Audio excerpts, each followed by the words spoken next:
GDS Platform Operations Training video. This video is a step-by-step guide to deploying the PFC 500 kitchen platform.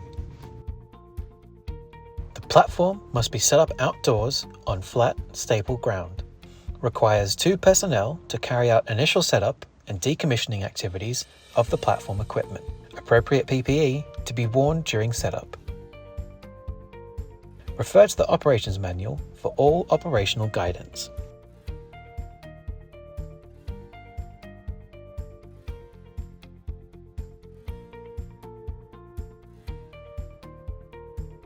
Stabilization of the platform.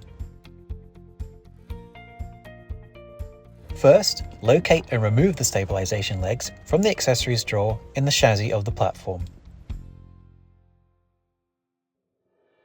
Place one leg in front of each ISO corner of the platform, making sure to keep each foot on the same side of the platform when set up. At the same time, take out the 30mm ratchet spanner, 30mm wrench, and spirit level to assist with the installation. To install, slide the end piece into the hole of the ISO post and turn the clamping pin 90 degrees either way to lock the foot in. Tighten the nut with the 30mm wrench and make sure it's secure before moving on to the next corner. Once all stabilizing legs are locked into the platform, take the 30mm ratchet spanner and turn the adjustment thread on each leg evenly on each side of the platform until it's been raised at least 115mm from the ISO corner down, as marked on the side of the spirit level.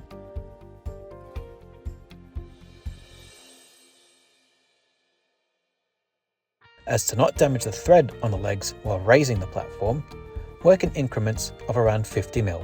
Make sure the platform is level, then store all tools back in the accessories drawer. Releasing the exterior storage covers. To start off the exterior covers, first unhook the shock cord lengths from the hooks around the bottom of the platform.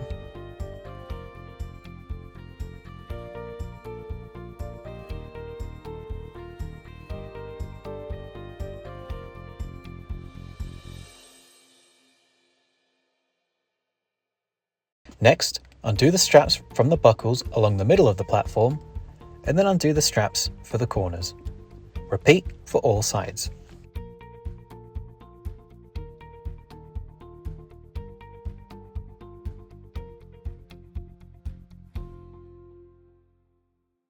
Opening the awnings. To open the awnings, push back against the awning itself slightly to take the weight, then remove the clever spin from the lock pin and slide out, swinging down the holding bracket all at once. Let the awning come out slightly and let it sit there. Be sure to replace the locking pin into the bracket for ease of storage. Repeat this process for all sides. Deploying the walkway supports. In the same accessories drawer as the stabilization legs, locate the square key used for unlocking the walkway supports. Simply unlock the support with the key, swing out, and lock into position with the key again. Repeat for all supports on all sides.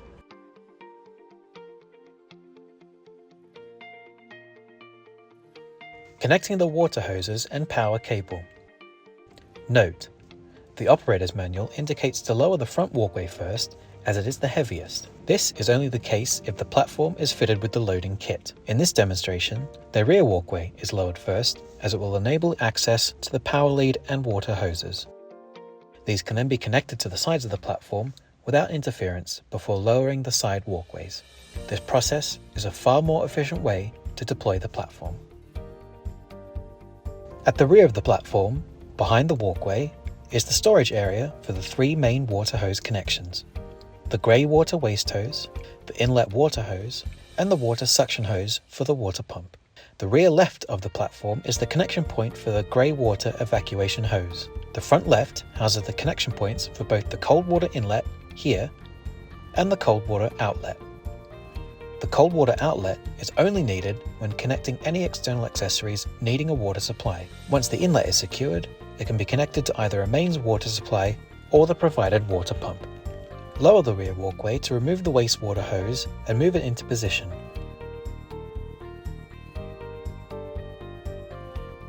Remove the inlet water hose from the storage area below the kitchen appliances to the left, then move into position.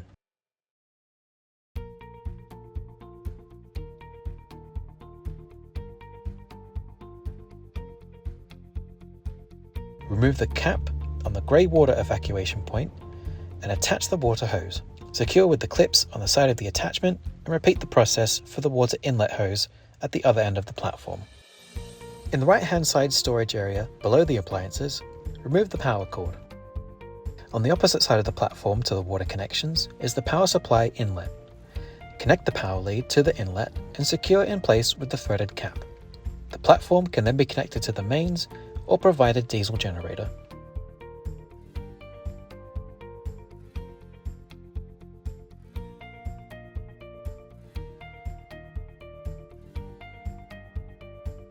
Attaching the earth stake. The earth stake and its grounding braid are stored in the floor of the platform behind the side walkway above the electrical outlets. In the top left-hand corner of the electrical outlets is a small wing nut and threaded post. Simply undo the wing nut, slide the tab of the braid onto the threaded post, and do up the wing nut again securely so the tab won't fall off.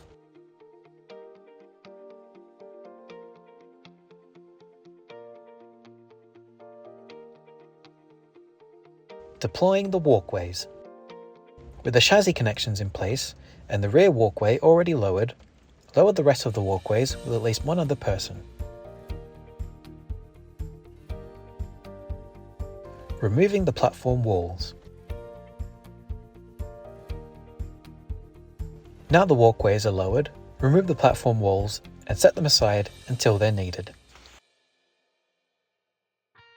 Deploying the platform steps. Remove the shock cord and hook holding the step in place against the walkway, then lift and lower into place. Fold out the step all at once and repeat for all corners. Removing the water pump and guardrail tables. With the platform walls out of the way, the water pump is now accessible. Undo the strap holding the pump in place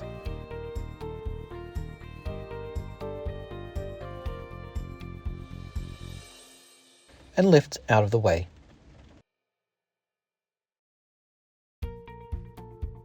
With another person, lift the guardrail tables out and set these to the side as well.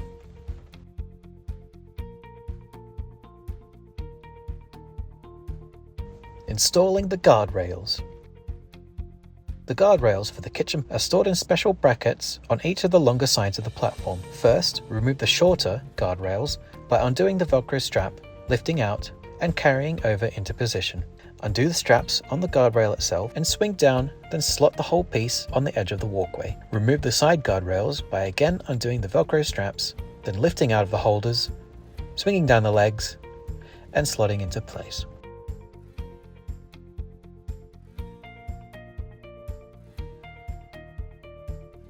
Raising the roof. Caution: the platform must be level to raise the roof. Once the walkways have been deployed and the platform is definitely level, the roof can be raised. Locate the hydraulic pump handle in the storage area below the multi-cert kitchen appliance and install it into the hydraulic pump. Pump the roof up until completely raised. You'll know when this happens as the roof will stop and the red locking pins at the top of the mechanism will slot into place, locking the roof along with it.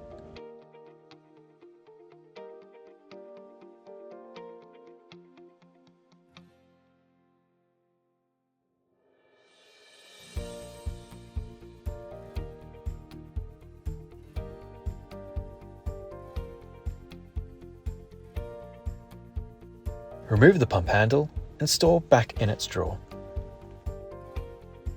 Securing the awning supports. Fold out the uprights of the guardrails and slot them into position in the corner of the awning. Secure with the spring clip and repeat for all corners. Removing the generator. Once the roof of the platform is raised, the generator will be much easier to get to. The generator for the kitchen is stored above the multi-cert unit, strapped into its own transport brackets. Undo the ratchet straps holding the generator in place and remove the straps from both the anchor points.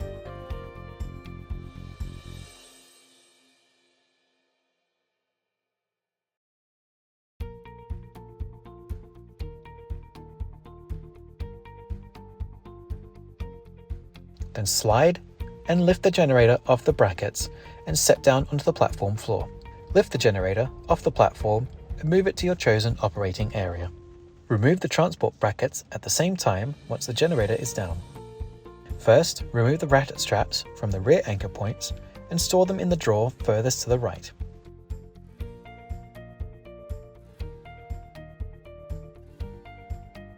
Press down the push button holding each bracket into place and lift off the multi-cert.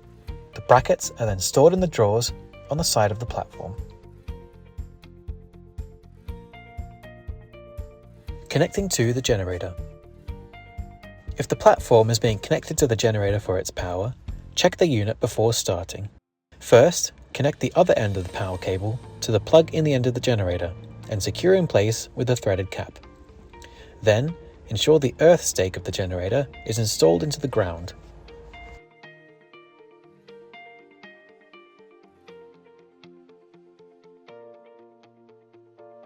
Lift the lid of the unit to reveal the small fuel tank and check the level.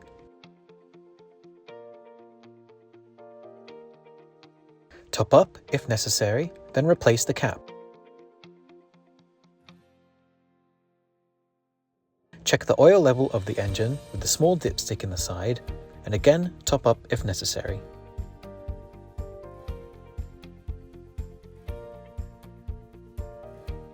Replace the dipstick. To start the generator, give a sharp, quick pull on the pull cord while anchoring the unit down so it doesn't jump around upon startup.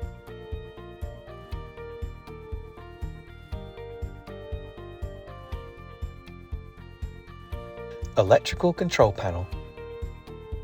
The control panel on the kitchen platform is located behind the Duocert and provides a few key functions. The top left indicator here comes on when the platform is energized. Next is the emergency stop button.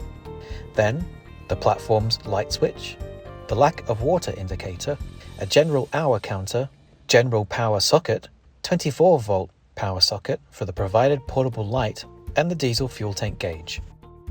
Connecting to the water pump. If there are no mains water supply outlets available, the provided water pump must be used. The water pump is powered off the platform itself. Plug the cord from the water pump into the outlet next to where the power inlet for the platform is. Secure the cord with the threaded cap. Next, connect the water supply suction hose to the pump. Remove the black, semi-rigid suction hose and connect it to the inlet on the water pump. The other end of this hose will go into your clean water reserve. Now, attach the lay-flat water supply hose to the top of the pump. This hose connects to the platform as the main water supply line. The pump must now be primed before starting up.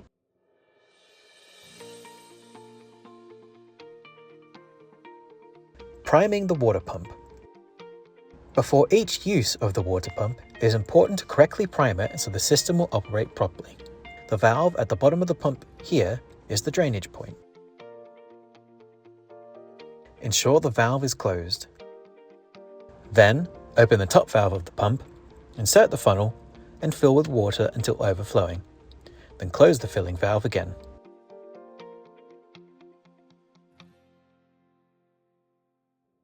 Turn the switch of the pump on and hold down the reset button on the control screen for a few seconds. If the pump stops, repeat the process of switching off and on again and holding the reset button. If the pump runs, it is now ready to use.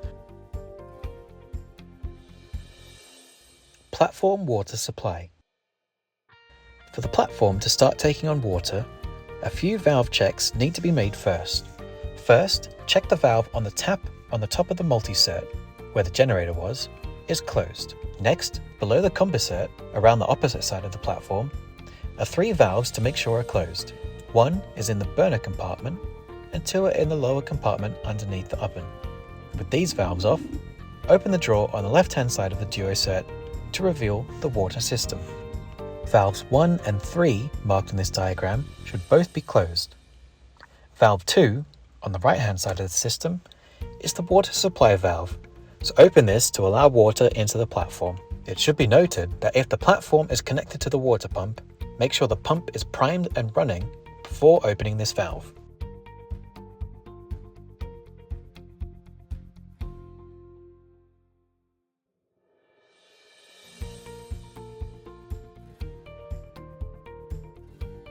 Installing the guardrail tables.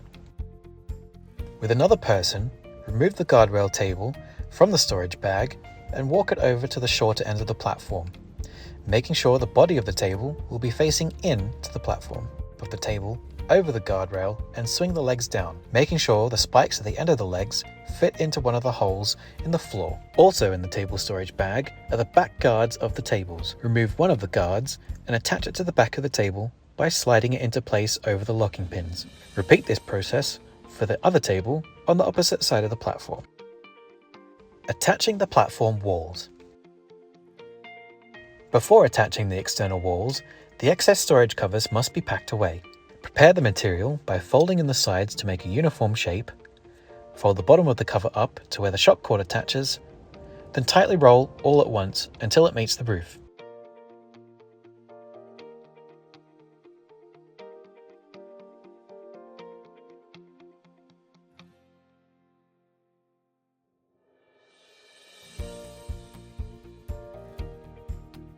Secure the roll in place with the straps and buckles.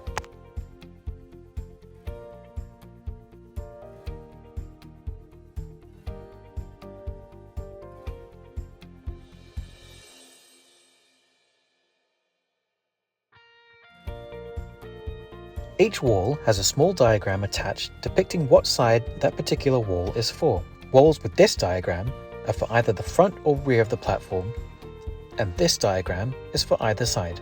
Pay attention to these diagrams to not attach the wrong wall to the wrong side. 2 personnel are required to install the walls of the platform. Select the correct side, then open the wall on a clean and flat surface.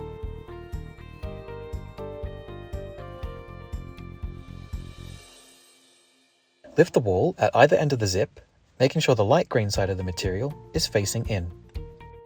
Drape the wall over the guardrail to hold it in place while you move up onto the walkway. With one person starting off the zip, have the other hold up the wall along the whole length of the zip to take any weight off. Once the zip is attached, move down to the bottom of the wall. Hook the shock cord loop onto the anchor point at the bottom of the guardrail at either end, then secure each Velcro strap to the guardrail uprights and crossbar.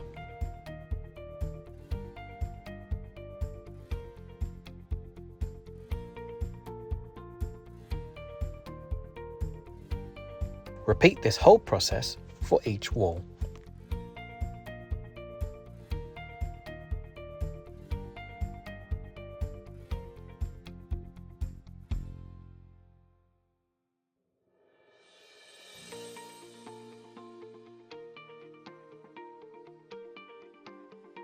Opening or closing the doorways. Each walkway entry point has its own door. For general deployment, or whenever the doorways aren't closed, they must be rolled up and secured out of the way. With a person at either end of the door, neatly roll up so the light green material is on the inside and secure against the guardrail uprights with the Velcro straps.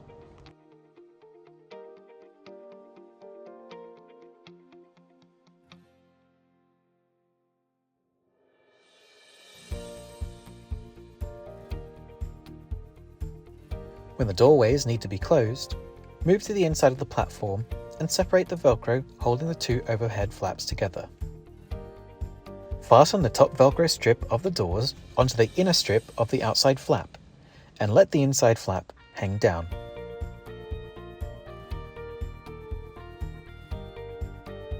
Secure the 2 halves of the door with both the Velcro strips and press studs down the entire length of the covers.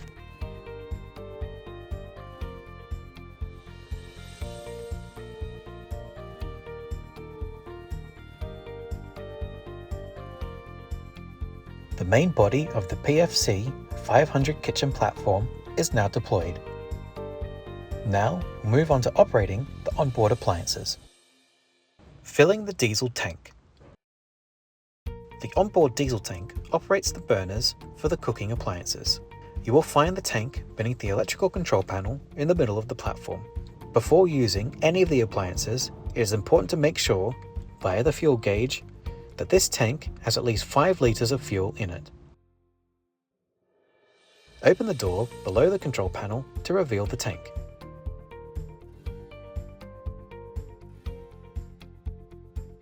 Remove the cap and fill the tank with diesel. The tank itself has a capacity of 69 litres and has an average fuel consumption of around 5 litres an hour. Also included in the tank area are the electrical wiring diagrams and the fuel tank drainage hose.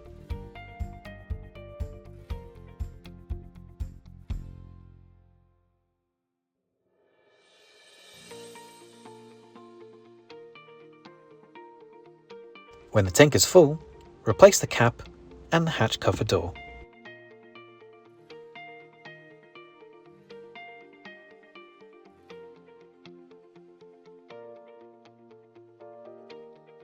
The CombiCert oven. The CombiCert oven module is a combination steam oven with a range of cooking modes: pulsed air cooking, steam cooking, combination pulsed air/steam cooking, and regeneration or food warming mode.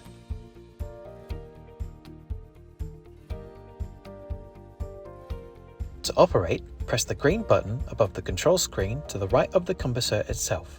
This will start up the control screen at the same time. The home screen on the control panel gives a general view of all cooking modes. To go into a more detailed view, select a cooking mode, in this case pulsed air cooking, and press the green arrow button in the right-hand corner of the screen. In the pulsed air screen, it is possible to set the cooking temperature, the timer, and the temperature probe. Once all settings have been made, press the red and white button in the bottom right-hand corner to start the oven. Press the home button in the bottom left-hand corner to return to the mode selection. All mode selections are made the same way by selecting the desired mode and advancing to the next detailed menu with the green arrow button.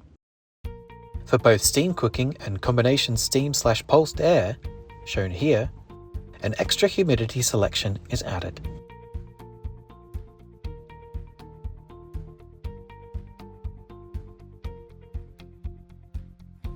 Caution: as with any cooking appliance, the CombiCert oven can get extremely hot. Operating any of the platform's equipment improperly may result in serious burns. Cleaning the CombiCert oven. Before using the CombiCert, or between meals, the oven may need a clean. The hose in the bottom left-hand corner of the CombiCert is to wash and rinse out any mess that might have occurred. Be mindful that the oven could still be hot between uses and excessive steam could be produced.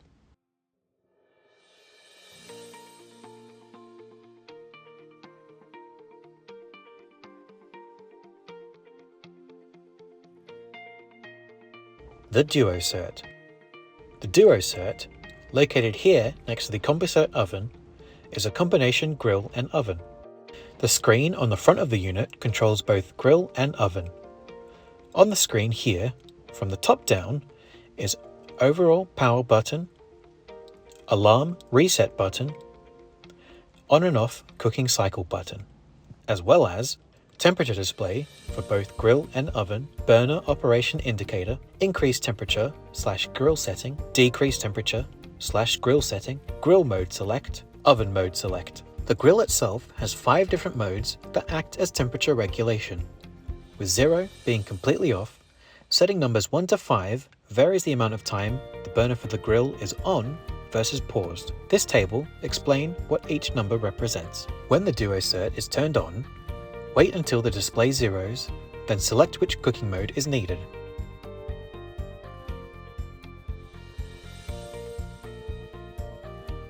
When the oven mode is pressed, the temperature can be set with the arrow buttons to a maximum of 250 degrees Celsius. Press the Start Cycle button in the top right-hand corner to start the oven.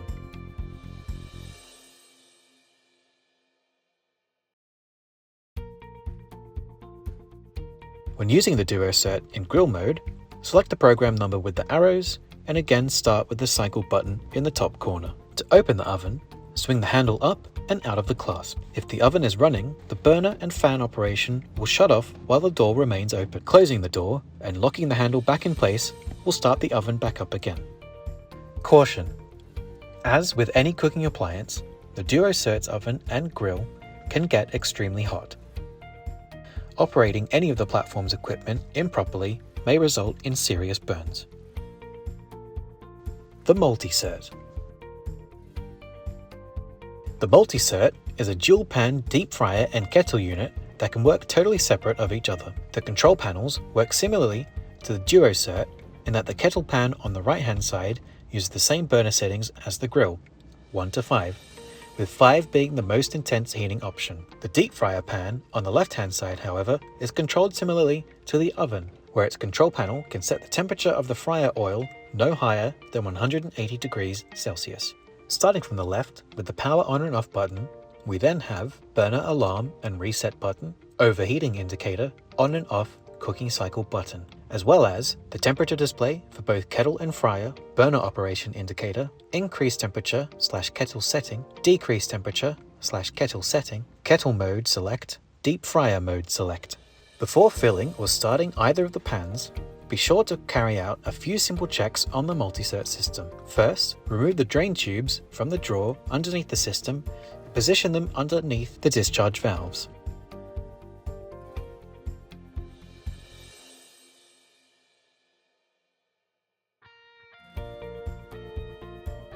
Then, check that the strainer inside the kettle pan is in place by sliding it down until it stops. Note that here is the maximum fill level of water in the kettle pan. Check the same in the deep fryer side. Caution: as with any cooking appliance, the MultiCert's kettle and fryer pans can get extremely hot. Operating any of the platform's equipment improperly may result in serious burns. Using the kettle. Using the reticulated tap on the back of the MultiCert, fill the kettle pan to at least cover the minimum fill level indicator in the bottom of the pan. It is critical that the kettle not run out of water during operation, so monitor the water level regularly and top up if necessary. Moving over to the control panel, turn the system on with the power switch. Wait for the display to zero out, then select kettle mode. Select the desired burner operating time option, then press the start cycle button in the top right hand corner. The burner will now start up and the water will be heated. Using the deep fryer. Before starting the fryer, the vat must be filled with oil. Each deep fryer vat receives a maximum of about 40 litres of oil, and, like the kettle pan, a minimum oil level, covering the bottom indicator, must at least be observed. Never let the oil in the fryer run out while in use. Monitor the oil level regularly and top up if necessary. It is also important to note to never use the draining tube when emptying the fryer of any oil, as this drain runs out to the grey water evacuation. Instead, use a suitable container underneath the discharge valve on the front of the system. Turn the fryer on with the power switch on its own control panel, and wait for the display to zero out. Then, select deep fryer mode and select the temperature the oil will be heated to a maximum of 180 degrees.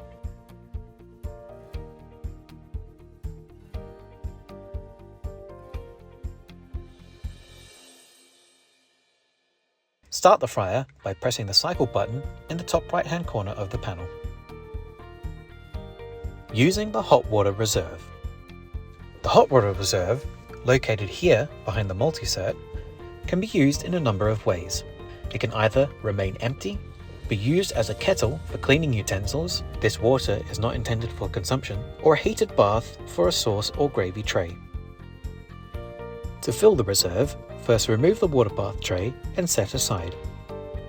Aim the reticulated tap into the reserve and turn it on, filling it to the desired level. The reserve itself has a capacity of around 70 litres.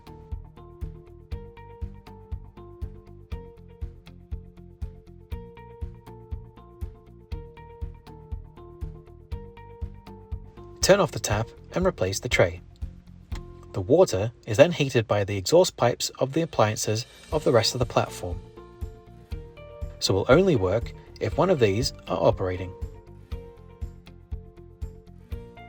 The thermometer, located next to the reserve's discharge valve, allows you to monitor the overall water temperature. With the platform now fully set up and the appliances properly running, the PFC 500 kitchen platform is now ready to use.